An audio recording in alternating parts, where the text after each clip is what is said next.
I just haven't been really seeing anything that makes me want to see Kevin Owens go against Cody Rhodes. I don't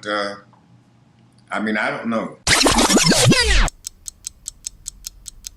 Hey everybody, welcome to the Wrestling Time Machine. I'm Mac Davis. That's WWE Hall of Famer Teddy Long, and of course, pro wrestling journalist Mr. Bill Apter. Hey guys, how y'all doing? Hey man, we are doing good. We're doing good. Before we get to the business at hand today, Sure. I'm going to cheat over here. That guy that's over my shoulder. Hollywood Hulk Hogan. Yeah, he turned 71 years old just a few days ago. So I wanted from the three of us, if you don't mind, to say happy birthday to you. Happy birthday, dear. What you gonna do? Happy birthday to you. Yeah, happy birthday, Hulk Hogan. Happy birthday, Hogan. Happy birthday, Hogan. And Bill, I hope you got enough money from him for that. Hold on a minute. Let me check my pocket. He bought a case of that real American beer. That's what it is. It was a $2. $2. Hey, it's better than $0. Look, guys, we are on the Wrestling Time. That's right, Matt. You got it. You remember that line. I remember, if it doesn't make dollars, it doesn't make sense. One of the best lines I have ever heard. So. That's right.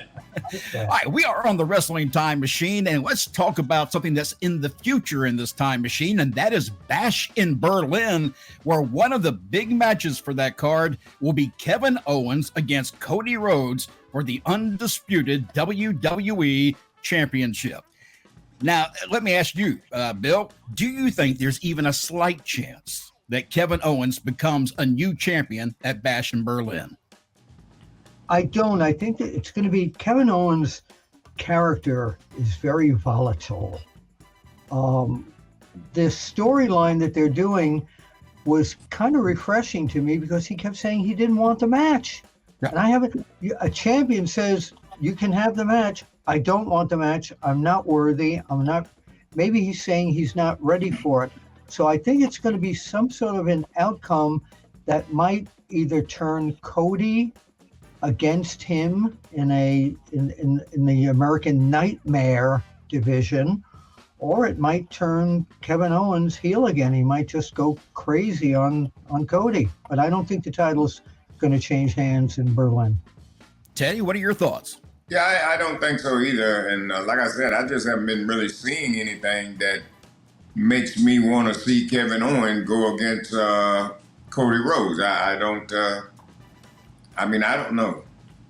Yeah, to me, it was kind of I enjoyed that the match may take place, and the two of them should have one hell of a match. I'm not going to take that away from them, but I agree with Teddy. It felt a little rushed to me and kind of thrown together. It's not a storyline I'm keeping up that closely with. Maybe that's just it. It hadn't caught my attention enough. But yeah, I don't think there's any chance Cody walks away without that belt at Bash in Berlin. But it should be one really good match. Why wouldn't Kevin Owens want the match? See, that's the whole thing. He's pretty much saying that there are other people in that dressing room that deserve a shot at that belt instead of him. So that's where the storyline is kind of. Well, that's where the old story goes. You know what I mean? He feels like, if there's other people deserve it. Well, in this business, you ain't worried about what the other people deserve. If you get the opportunity to go for the world championship, then you go for it. You can't worry about what somebody else needs to do. So that's what I don't understand. Kevin is saying stuff like that. He's kind of belittling himself, and he's a great wrestler. I mean, certainly does real good in the ring. So if I were him, I would be more or less of praising myself, thanking Cody for the opportunity, you know what I mean? But, if you want to do this for me, thank you, man. I'll be there. Yeah, I agree. There needs to be a little bit of a want and need for that belt to make it more intriguing to me. And if he's saying, I really don't want it, and like you're saying, Bill, you kind of scratch your head going, okay, what's going on here? Why is he not? There's something behind it. There's got to be an angle behind it. Yeah, I would think so, too. I think where we're going to find out where this is going is really at the end. Maybe Ted DiBiase is going to pay someone to beat Cody Rhodes because everyone's got their price. And I don't really think that Cody's going to lose and become a heel in the process either. I don't think that it's way too early for Cody to turn heel. Listen, don't ever say what they won't do, okay? Yep, that's true. I'm telling you, you've been proven wrong for so many times. Yes, so true. Just prepare yourself for it. Check out BrainBuster, the daily quiz that tests your WWE knowledge with winning streaks, stats, and more. It's time to see if you're up for the challenge. Word now is that AEW's Bryan Danielson, this surprised me, may need another neck surgery later this year. And here's my question, if he knows that he will most likely need surgery, should he be on the current active roster of wrestling? Bill?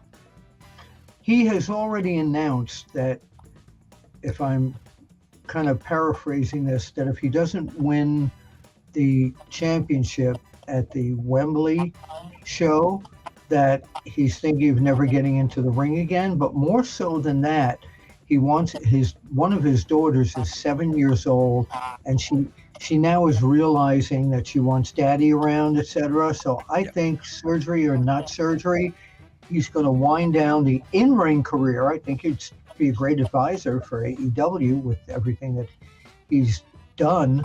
And I think he wants to be with the family more so. But the possibility of surgery, I think, is always there after the level that he has been competing at. Well, I still ask the same question, though, Bill. Should he be on the active roster wrestling if his neck is needing surgery? If he thinks he is and that he's medically cleared, then there's no reason why not to. I've had neck surgery too, and if somebody told me that I had to have another neck surgery and getting back in the ring could cause more problems, my ass is staying out of the ring. Teddy, what do you think? Well, Bryan Danielson is a very smart man, and I think that he will make the right decision. Now, if it were me, I wouldn't even think twice about getting back in the ring, especially if I'm told that I may have to have another one. Because if you get in there and you hit something before you have this neck surgery, you don't know what kind of damage that could do. But like I said, Bryan is real smart. He's intelligent. And I think he'll make the right decision. Yeah, I certainly hope that things aren't so bad that he can't be in the ring and that he can finish. I know he's got a big match he wants to have in Wembley, and then that's on his radar, but not at the expense of your health and your future with your children. That's something you need to be careful of. We haven't talked to any medical professionals about this, so